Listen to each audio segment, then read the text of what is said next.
Section 1.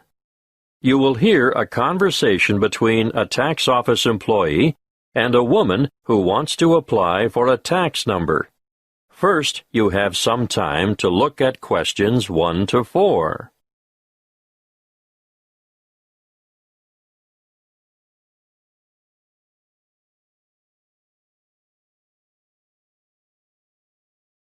Now we shall begin. You should answer the questions as you listen, because you will not hear the recording a second time. Listen carefully and answer questions 1 to 4. Good morning, tax office. How can I help you? I'd like to apply for a tax file number. Are you a citizen? No, but I'm told I still need a number. So what is your residency status? Are you a permanent migrant, or perhaps a temporary visitor? Oh, I'm a permanent migrant. And you need a TFN? A what? A TFN. It stands for tax file number. Yes, what is that exactly? It's a unique number we issue to individuals and organizations to help administer tax collection and other government systems. Why do I need one? In actual fact, you don't. What do you mean? It's not compulsory, you know. But I should get one? Well, it's a good idea. Otherwise, you'll have more tax withheld from your wages or salary. In fact, you won't be eligible to participate in the PAYE, that's pay-as-you-earn system, and you couldn't apply for income support or other benefits. You wouldn't have to pay the Medicare levy, but then you wouldn't be entitled to claim Medicare benefits either. I'd better have one then. Okay. So you're currently living in this country, right? Yes. What kind of visa do you have? A working visa? Well, I did have one because after my student visa expired, I went back home and worked for a year before applying for a job here. The job turned out to be permanent and full-time, and my employers wanted me to settle here. So now I have a permanent migrant visa. Now, once you have a file number, you never need to reapply. Even if your circumstances change, for example, if you get married or decide to take an English name, they'll even use the same one when you retire and apply for a government pension. I see. Have you ever had a TFN before? No. Right. Let's get on with the application process now. Before you hear the rest of the conversation, you have some time to look at questions 5 to 10.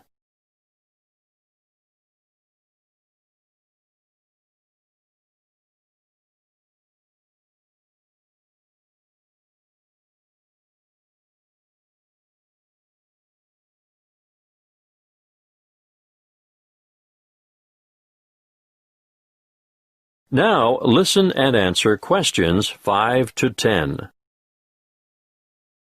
What is your passport or travel document number? Oh, just a moment. I have it here. JGW 1100536. Where do you come from? I came from Greece. Is that your country of origin? Yes, I came from Greece. Are you Greek? Do you have a Greek passport? No, I was born in Spain. I have a Spanish passport, but I've been living in Greece. And where do you live now? Where will the department send your TFN? That's 1339 Harbor Drive, Hollywell. Postcode? 1517. Thank you. Now, what's the best way to get in touch with you? By phone, you can ring my landline number, 0955775076. I'm sorry, I haven't got a cell phone at the moment. I see. Can you give me the details of someone else we could contact if we can't get you during office hours? That would be my landlady. What's her name? Martha Pierce. Is that Pierce, P-I-E-R-C-E? No, it's P-E-A-R-C-E. And her number is? The same as the one I gave you. Yes, I've got that. Now, for some more personal details, what title do you use? Excuse me? Are you Mrs., Miss, or Ms.? I'm not married. Put me down as Miss. All right. What's your surname? Farina. What's your first name? Maria. Do you have a second or middle name? Well, two, actually. What are they? Rosa Anna. I'm guessing Farina is your maiden name, since you haven't been married. But are you known by any other names? Farina is my only surname, but people call me Mary. As a first name? Yes. When were you born, Mary? Can you give it to me in the following order? Day, month, and year? The 15th of November, 1983. You're obviously female, so that brings me to the last question, which I don't really need to ask. What's that? Your husband's name. I don't have one. I know, so I'll just write down N.A. for not applicable. Thank you. That is the end of Section 1. You now have half a minute to check your answers.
Now turn to Section 2.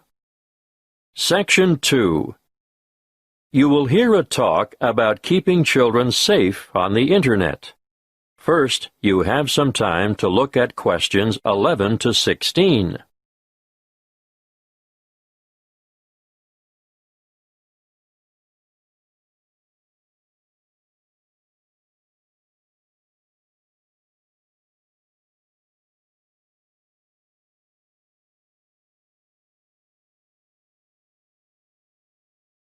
Listen carefully and answer questions 11 to 16.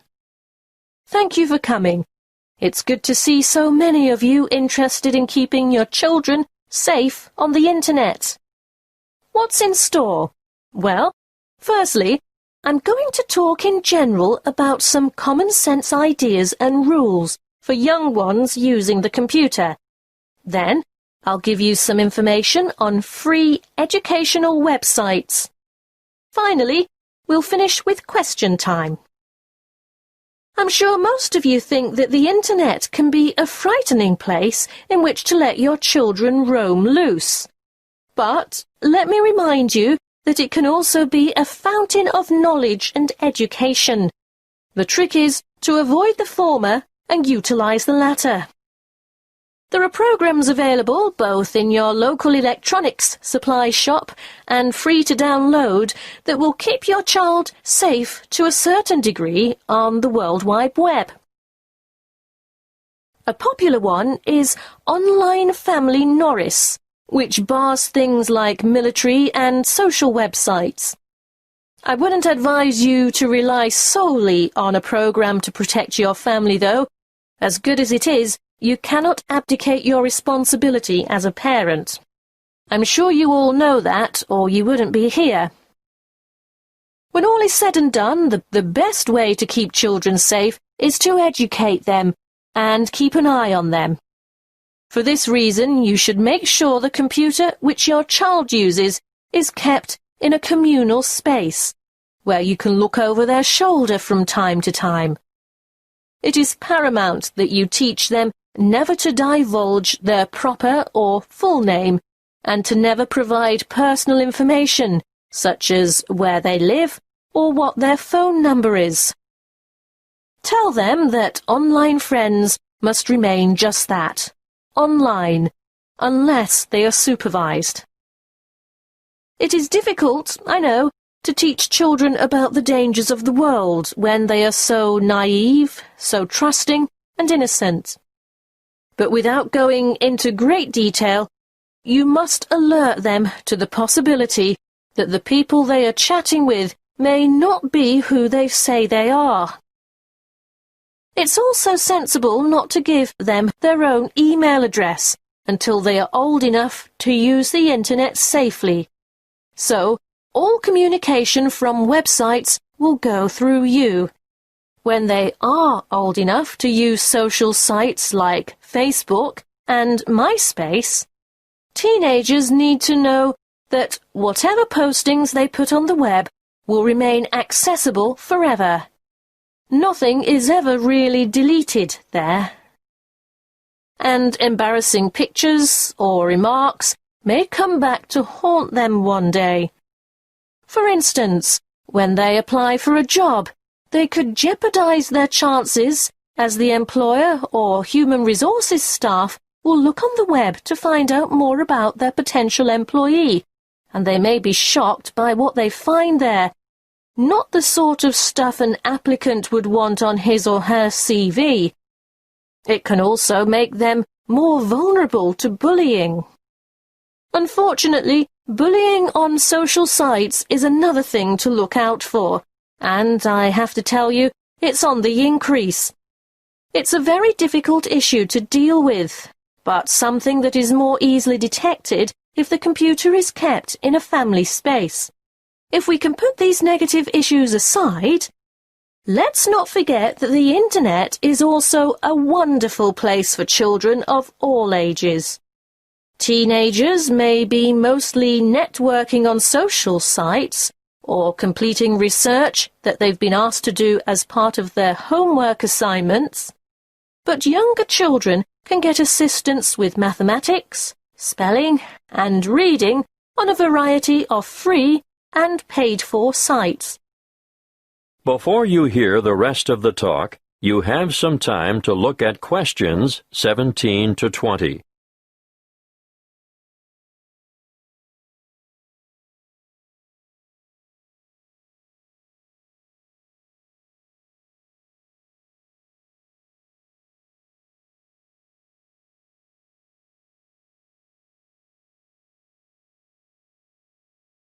Now listen and answer questions 17 to 20. A good way for children to learn and have fun at the same time is the website mathtutor.com. They can practice mathematics on this site, no matter what their level, while they compete against other children from all over the world. And here's a fun way for primary school children to learn the spelling words for the week. It can be such a chore for some children. They just type them in and play games to learn them. What's that? The website? Oh, sorry. Yes, you'll need to go to spellcity.com for that. The one I'm going to tell you about now is one of the most practical sites that's popular with people of all ages. Children, or parents for that matter, can learn to touch type as they sing along with songs. And there's a variety of funny characters to help you enjoy yourself as you learn. In this day and age, typing is essential. Everyone should be able to type fast and accurately. So, go to beeb.co/typing and try it out. Don't just leave it up to the kids. Here's a site that parents can use to download worksheets to extend their children by giving them further practice. It's called coolresources.com, and I can really recommend it, particularly for middle school students. Now, are there any questions? That is the end of Section 2. You now have half a minute to check your answers.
Now turn to Section 3.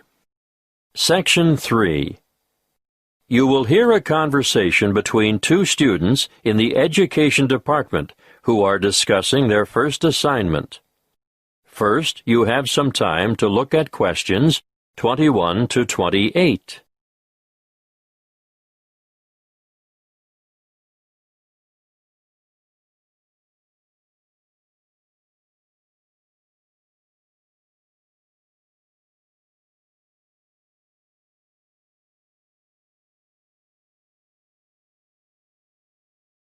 Listen carefully and answer questions 21 to 28. Hey, Ted, what are we going to do about this assignment? Well, Cleo, I think it's pretty straightforward.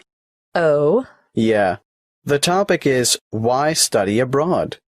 I suggest we do a survey of international students, collate the responses, make a graph, and exhibit our findings in the form of a poster. Wow, you have given this some thought, haven't you? Of course. This is only the first assignment. There will be a lot more to come, so let's get this one out of the way quickly. Well, how do we do the survey? I think we need to find a good selection of foreign students. So, how about we go over to the English language school at lunchtime and talk to some of the students there? That's not a bad idea. But we shouldn't limit ourselves to that department. Why not? Well, think about it. They'll all give the same reason, to learn English. Of course, you're right. Well, one of us could cover the language school, and the other could go around the business school. Yes, I know there are a lot of internationals there, too. But I think a random sample from foreign students on campus might give us a better range of answers. What are we going to ask them? Why are you studying abroad? An open question like that could mean we get hundreds of different responses. It would be better if we made up, say, 10 reasons and asked each respondent to place them in order of importance. You're right. That would certainly make collation easier. Any ideas about what these 10 reasons might be? Sure. I've got enough foreign friends to know quite a lot about what motivates them. Okay. Number 1 is... I think that's obvious. How about study abroad is the best way to learn a language? And number 2 is obvious as well. I know. Study abroad gives you the chance to travel. What's third? It's either culture or friendship. Okay, let's go for culture. Study abroad gives you first-hand experience of a different culture. Not just that, but it gives you new experiences as well. Not all of them are good, but it's meeting those challenges and adapting to new situations and solving problems and so on. Let's make that a separate reason. How about study abroad, will compel you to develop new skills? Sounds good. Then study abroad promotes international friendship. What are we up to now? Wait, that was number 5. Do you think learning about yourself is the same as developing new skills? No, I think it's quite different. Probably more closely related to culture. You really mean embracing new concepts and perceptions, don't you? Yes, and reconsidering one's own beliefs and values, or at least seeing them through new eyes. We could make the next one and call it something like, Study abroad provides the opportunity to learn about yourself. We ought to throw in a few about study and work, because I'm sure that rates highly with many foreign students. Of course. Study abroad gives you the opportunity to expand your academic, Academic what? Let's simplify it. Make it the opportunity to study different subjects. Yes, good. It can also enhance the value of your degree. How's that? Well, I think you can take courses you would never have had the opportunity to take on your home campus, and employers will know also that your language skills have been given quite a boost. Isn't that the same as number 7? No, I think it's a separate issue. All right, keep it. Now, I think this next one is more important. Shall I change the order? No, no need. The students are going to rank them according to their views. So what is it? Study abroad enhances employment opportunities. Ugh, why didn't I think of that? Anyway, there's one even more obvious than that. Let me guess. Study abroad broadens your mind? Exactly. Okay. Now we have 10. Let's print off 100 questionnaires and go and do the survey. Before you hear the rest of the conversation, you have some time to look at questions 29 to 30.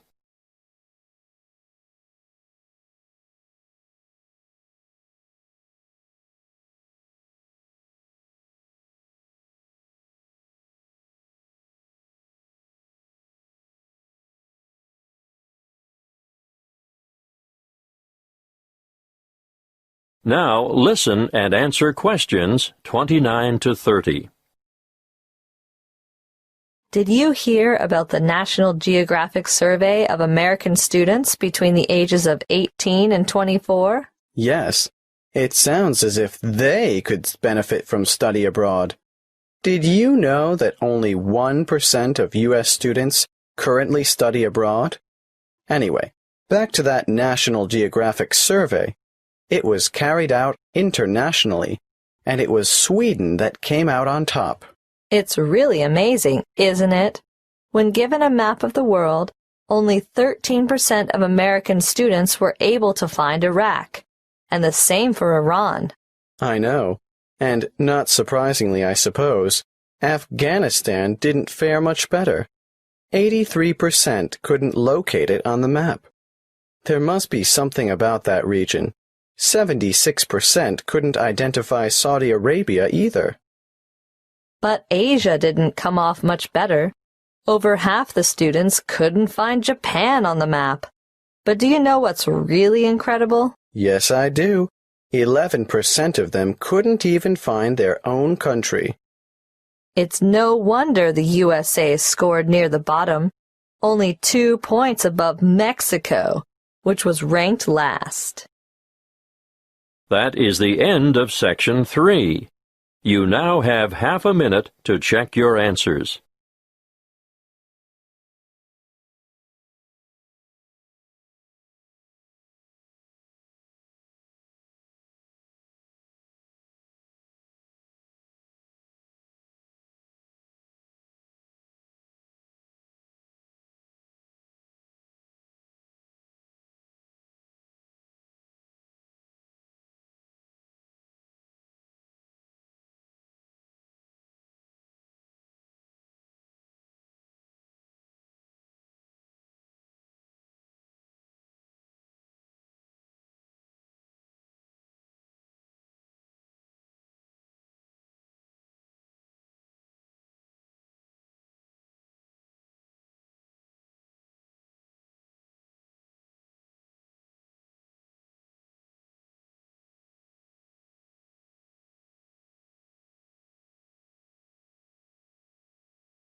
Now turn to Section 4. Section 4. You will hear a talk given by a lecturer in the Art History Department. First, you have some time to look at questions 31 to 40.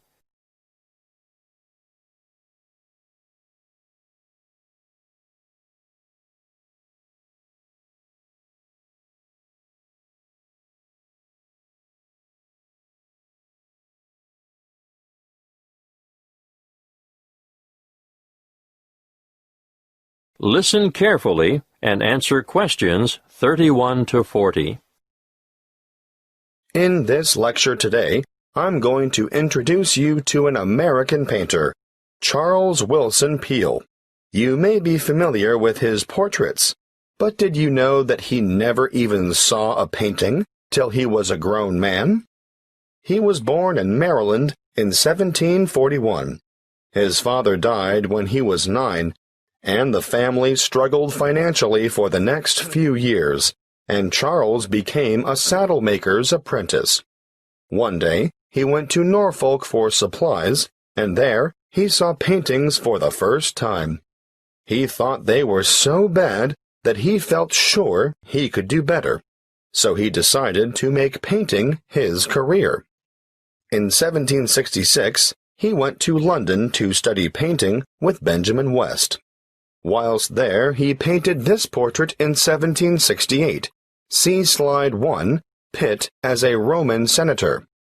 Notice how elaborately symbolical this portrait is. The symbolism arises, of course, from Pitt's famous speech to the British Parliament, where he draws an analogy between the ancient Roman Senate's view of a barbaric Britain and the prevailing European view of the time of a barbaric African continent fueling the slavery trade. Perhaps you didn't know that the Romans used Britons as slaves. But I digress. Back to Peale. He returned to America and in 1772 painted the first ever portrait of George Washington. See Slide 2. In 1773, he painted a group portrait of himself, his wife, mother, brothers, sister, his old nurse, and an unidentified baby. Just look at the slide. This painting is simply called The Peale Family. And you can almost feel the exuberance of the family and their warmth towards one another. He enjoyed great success as a portraitist prior to the Revolution, and served with distinction in the Revolution. During this time, he became friends with George Washington, Benjamin Franklin, and Thomas Jefferson. After the war, he continued to paint, and, when his wife died in the 1790s, as a result of her 11th pregnancy, he remarried. He had 17 children in all, naming the sons after famous painters or scientists. Although perhaps best known for his portraits of famous people, Peale liked novelty. Look at this slide of his two sons, Raphael and Titian, life-size, climbing a narrow stairway. This painting, The Staircase Group, 1795, was exhibited in a doorway as a trompe-l'oeil. And it is said that it did, in fact, fool the eye of George Washington. Even as far back as 1772, we can see his desire for difference in Rachel weeping. It's a rather macabre portrait of his first wife crying over the death of one of their children, their daughter Margaret. I'd like to show you one more slide to demonstrate his innovative approach. This is a portrait of his brother, James, sitting at his desk at night, with only his face illuminated by a lamp. This was painted much later than the others, in 1822. You know, Peale believed anyone could learn to paint, and he taught painting to his brothers, sisters, sons, daughters, nephews, nieces, and other relatives. 4 of his sons, Titian, Rubens, Rembrandt, and Raphael, became painters, as did his brother James.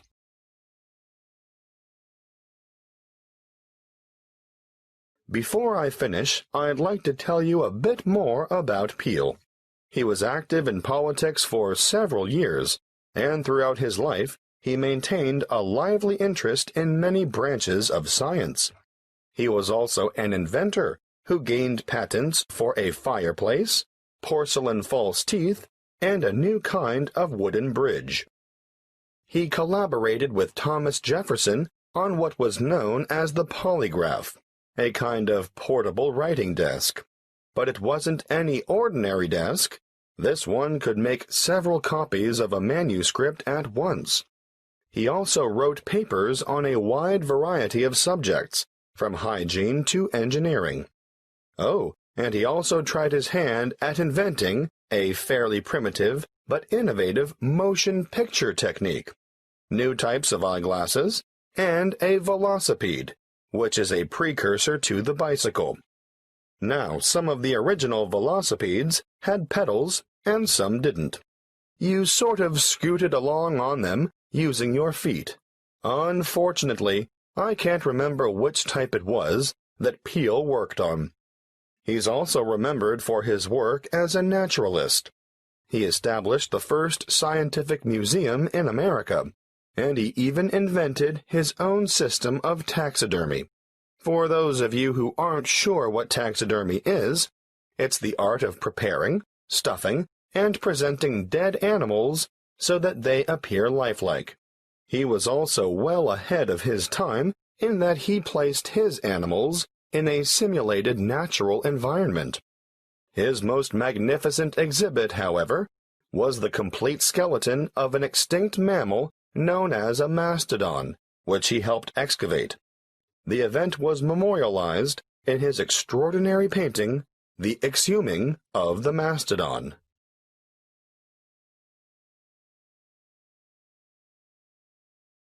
That is the end of Section 4.